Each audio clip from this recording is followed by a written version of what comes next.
भारतात बऱ्याच दशकांपूर्वी ज्या स्त्रियांना मूलबाळ होत नसे त्यांना समाजात जरा खालच्या दर्जाची वागणूक मिळत. शिवाय त्यांना वांजुटी म्हणून हिणवले जात. त्यांना कोणत्याही कार्यक्रमात सण समारंभात बोलवले जात नसे.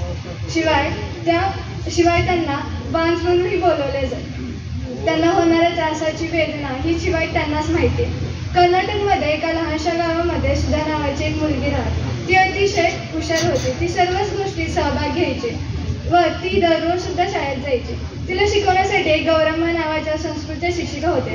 त्या अतिशय सुंदररित्या शिकवायच्या. शिवाय अधूनमधून छान छान गोष्टी देखील सांगत. सुधालाही त्यांच्या गोष्टी ऐकायला फार आवडत. अगदी शाळा सुटल्यानंतरही सुद्धा त्यांच्या गोष्टी ऐकत असत. शेवटी शाळेतले शिपाई मामा सांगत की चला जावा आता, या शाळेत फक्त तुमच्याशिवाय भूतच राहिली आहेत. तुम्हाला जरी भीती वाटत नसली ना तरी मला त्यांची भीती वाटते बरं का. मग शेवटी दोघी जडांतकरणाने आपापल्या वाटेला निघून जात. सुधा हळूहळू मोठी झाली. ती दुसऱ्या शाळेत शिकण्यासाठी गेली. तिथे गेल्यानंतर ती तिथल्या विद्यार्थ्यांमध्ये मित्रमैत्रिणींमध्ये रमून गेली व सुधालाही गौरम्माची फारशी आठवण येत नसे. काही वेळेस सुधाच्या आईला गौरम्मा बाजारामध्ये भेटत. गौरम्मा ह्या सुधाच्या अभ्यासाची चौकशी करत. सुधा ही मात्र खूप हुशार होती. काही वेळेस सुधा घरी पुस्तक घेऊन वाचनात गर्क झाली तर घरातील तिच्या टोमण्या मारत. गौरम्माची एकुलती एक लाडकी विद्यार्थिनी. हा टोमणा मारल्यानंतर सुधाची आई मात्र गहिवरून म्हणायचे, बिचारीला मूलबाळ होत नाही म्हणून नवऱ्याने तिला टाकले. जसं तृणपाट झपाट्याने उडून जावं तसं काळही गेला. सुधा हळूहळू मोठी झाली. तिचे लग्न झाले. शिवाय मुलंबाळही झाली. त्यानंतर ती इन्फोसिस फाउंडेशनची चेअरपर्सन देखील झाली. चेअरपर्सन झाल्यानंतर तिचे देश विदेशात दौरे सुरू झाले. थोड्या मोठ्यांशी तिच्या भेटी होऊ लागल्या. एके दिवशी युनिव्हर्सिटीमध्ये सुद्धा ही भाषणासाठी गेली होती. ज्या भाषणाचा विषय होता बड्या उद्योग समूहांची सामाजिक जबाबदारी. भाषण झाल्यानंतर सुधाच्या भोवती विद्यार्थ्यांचा गराडा पडला. सुधालाही विद्यार्थ्यांशी बोलायला फार आवडत. तिला तिचे विद्यार्थी हे एका गुरुप्रमाणे वाटत. मात्र त्यांचा अनुभव मात्र कमी असत बरं का. त्यानंतर त्या घोळक्यातील एका मुलीने सुधाला असा प्रश्न विचारला की सुधा मात्र बुचकळ्यातच पडली बरं का.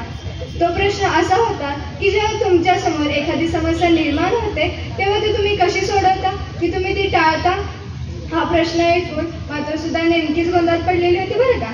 त्यानंतर सुधा मात्र त्या कोऱ्या चेहऱ्याने त्या मुलीकडे पाहत राहिली. त्यानंतर त्या मुलीने परत तोच प्रश्न विचारला, जेव्हा तुमच्या समोर एखादी समस्या निर्माण होते तेव्हा तुम्ही ती कशी सोडवता, की तुम्ही ती टाळता. सुधाला मात्र क्षणात उत्तर सुचले. सुधा म्हणली, मी याच्यावरती तुला एक गोष्ट सांगू इच्छिते. जेव्हा रामायणामध्ये श्रीलंकेत लक्ष्मण मूर्छित होऊन पडलेला असतो तेव्हा त्याला संजीवन बुटीची आवश्यकता असते. त्यानंतर हनुमान उडत जाऊन द्रोणागिरी पर्वतावरती जातो. तिथे त्यासमोर एक मात्र समस्या निर्माण होते. ती समस्या अशी की संजीवनी बुटी शोधायची तरी कशी. तेव्हा हनुमानाकडे एक दिव्य शक्ती होती. ती म्हणजे अशी की आपला देह ह्या पर्वतापेक्षा मोठा करायचा किंवा लहान करायचा.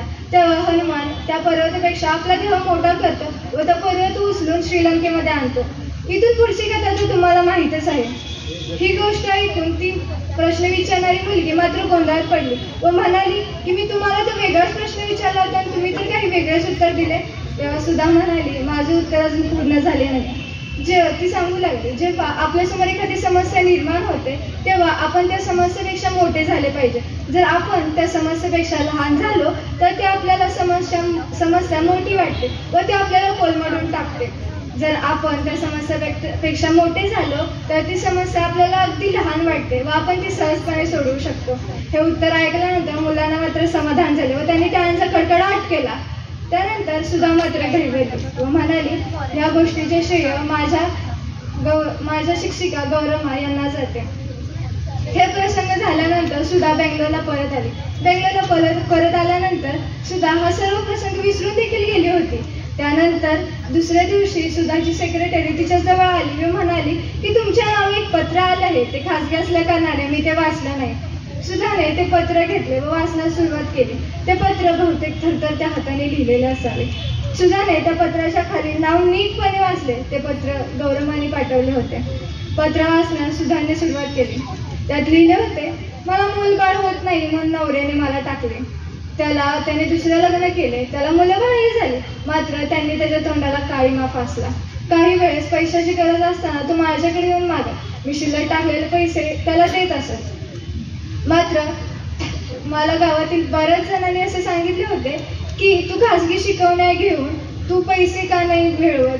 मात्र गौरमाचा तिच्या कामावरती पूर्ण विश्वास होता.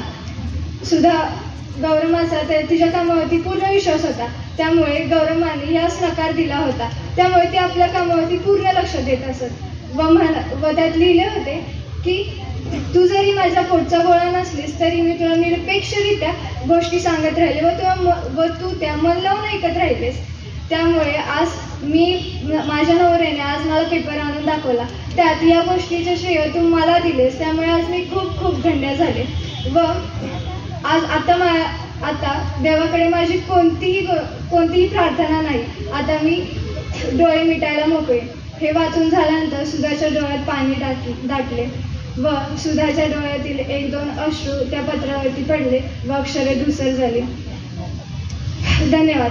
व ही सुधा मूर्ती व सुधा ही दुसरी तिसरी कोणी नसून इन्फोसिस फाउंडेशनची चेअरपर्सन म्हणजे सुधा मूर्ती आहेत. धन्यवाद.